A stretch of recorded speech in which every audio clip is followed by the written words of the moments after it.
Alors aujourd'hui, je vais vous parler du dernier tollé dans les médias. Ah, bah il y en a tous les jours. Oui, il y en a eu tous les jours, Oui. mais celui-là oppose Fabien Lecoeuvre, chroniqueur télé et radio, Intellectuel. attaché de presse Oui, et attaché de presse depuis 75 dans le milieu musical, et la chanteuse Oshi, auteure, compositrice, interprète de 24 ans. Alors, afin que tout le monde comprenne de quoi qu'on cause dans le poste, voici ce que Fabien Lecoeuvre a dit sur Oshi le mercredi 7 avril dernier.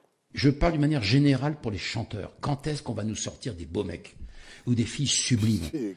Bon, quand vous regardez Oshi, par exemple, qui a un talent incroyable, indiscutable. Mais enfin, vous mettez un poster de Oshi dans votre chambre, vous. Elle est effrayante. Elle a du talent, cette fille, vraiment. Mais qu'elle donne ses chansons à des filles sublimes. Voilà, voilà. Ah, il Alors est bien. j'espère que les gens chez eux ont la photo de Il a du persil Voilà. dans les oreilles, non? Elle est très mignonne en plus. Oshi, voilà, que je trouve tout à fait Il y en agréable. a marre qu'on voit Oshi partout. Ah, oui. Agréable à regarder et qui arbore une coiffure que j'aime beaucoup aussi. Ben oui, que... Ouais, c'est la même. Alors, nous ne sommes pas là pour faire le procès de Fabien Lecoeuvre. Ah, bah, non, enfin bon, C'est voilà. déjà fait. Yeah. Qui s'en prend déjà plein la tronche depuis quelques jours. Hein, depuis qu'il a bâché Oshi, il en chie. Mais analysons quand même ensemble ce buzz. Alors, Fabien Lecoeuvre s'est excusé depuis, sur Twitter.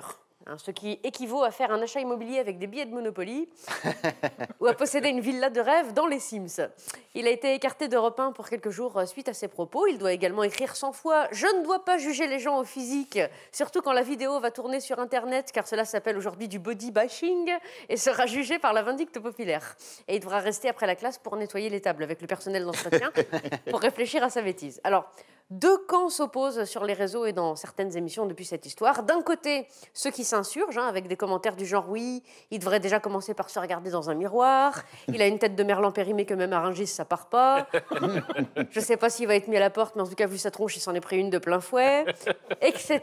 Ou comment punir quelqu'un qui a jugé sur le physique en le jugeant sur son physique. C'est vrai. De l'autre côté, le fameux « de toute façon, on ne peut plus rien dire », utilisé par ceux qui se sentent mal d'être d'accord avec les propos incriminés, mais qui refusent de se remettre en question. Et au milieu de tout ça, des gens qui n'ont pas suivi, qui s'en foutent, Oui, c'est ça. et qui ressentent pas le besoin irrépressible de donner leur avis, ce qui est rare en 2021. La question que pose cette situation est la suivante. Peut-on juger de la beauté d'une personne alors que la beauté est la chose la plus subjective au monde? Certaines femmes, par exemple, rendez-vous compte, sont insensibles au charme d'un Jérôme de Verdière, tandis que d'autres sont en pamoison chaque soir de revue de presse. Oh oui, il suffit pour le constater de lire les commentaires Facebook sur la page de Jérôme. Au hasard, Simone Titi. Jérôme, vous êtes mon rayon de soleil même en pleine nuit. 6 juin, une photo de ma lune. Jacqueline Rioux, de verre d'hier, de verre d'aujourd'hui, de verre demain. Jérôme, votre verve n'a d'égal que votre verre. Je vous laisse deviner la suite. Ça, c'est Jacqueline. C'est un texte à trous. Oh, dis donc. Il y en a des boudins en mal d'amour. Hein. Géraldine, attends, il y en a d'autres. Jaloux, va. Géraldine Dulac. Jérôme, t'as de beaux yeux, tu sais, quand c'est qu'on se la colle en loose dé sur le zinc. Des propos quelque peu désuets qui laissent deviner l'âge moyen des adoratrices de notre cher Jérôme. Ça sent le confinement. Hein. Et même les hommes s'y mettent, si j'ose dire. Jérôme, ta peau semble si douce, j'aurais du pot si tu veux bien venir avec moi à Pau. Nous partirons en train, même si le train qui passe par Pau ne s'y arrête pas. Philippe C. Tout ça pour dire que la vision du beau, c'est comme un slip, on a chacun le sien, et c'est parfois dangereux de le montrer aux autres. La deuxième question que pose cette situation, c'est de savoir si oui ou non on a besoin qu'un artiste soit beau pour apprécier son art. Faut-il séparer l'artiste de sa beauté? Car les artistes, c'est comme les légumes, c'est parfois ceux qu'on juge les plus moches qui sont en réalité les meilleurs. Peut-on dire d'un Jacques Brel ou d'un Gainsbourg qu'ils étaient beaux? Non. Et puis, en 2021, n'aurait-on pas enfin compris que les standards de beauté, c'est un petit peu de la merde? La femme sublime d'aujourd'hui n'est plus celle de 70. Elle n'est plus forcément mince, fortement poitrinée, épilée, vêtue de peu et au regard aguicheur, dont l'affaissement des pupilles reflète un encéphalogramme plat. La femme sublime d'aujourd'hui se fringue aux puces, bouffe des Twix, elle se rase sous les bras que quand il y a piscine, elle se plaît à elle-même et ça lui suffit.